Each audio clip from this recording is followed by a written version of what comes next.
I've had a rule for myself that I've practiced for several years now, and it's essentially this idea of do one thing every year that you didn't do the year before. This is something that I've been able to use over the course of the past 10 years to kind of build a personal brand for myself, but it's something that you can use inside of your organizations, something that you can use in your personal life, whether you're a freelancer, whether you're an executive, it doesn't matter. And so every year I like to do something new that I didn't do the year before that I use as a way to kind of build my brand up.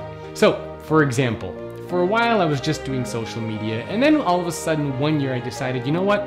I'm gonna start a podcast. And so for that entire year, my goal was just to dominate this kind of future of work podcast idea. The following year I said, okay, what can I do this year to build my personal brand that I didn't do the year before? So I launched this video series, these ones that you're actually watching right now. The year after that I said, okay, well now what can I do that I didn't do the year before? I'm gonna do online courses. I'm gonna create courses that people can take that expand on a lot of these ideas and elements around the future of work. So I launched that. And you can kind of see the pattern that I'm going with here, right? It's every year you do something new that you didn't do the year before.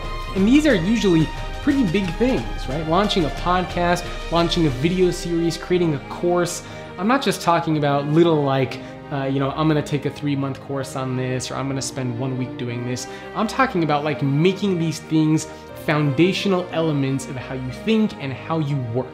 And if you can do this, I think that over time you're gonna notice that all of a sudden you're pretty much kind of dominating everything, right? You're in a position where people know who you are, you're building a personal brand for yourself. Inside of your organization, your peers, your managers, your executives are recognizing you, you're standing out, you're kind of being unique apart from everybody else. And this is something that, again, is relevant whether you're an executive in a company, a freelancer, a speaker, an author. So try to do one thing every year that you haven't done the year before.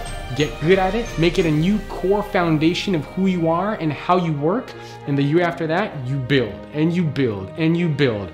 And eventually, you're gonna look back on everything that you've built and you say, man, I've been able to create something amazing. So do one thing this year that you haven't done last year. What is it gonna be?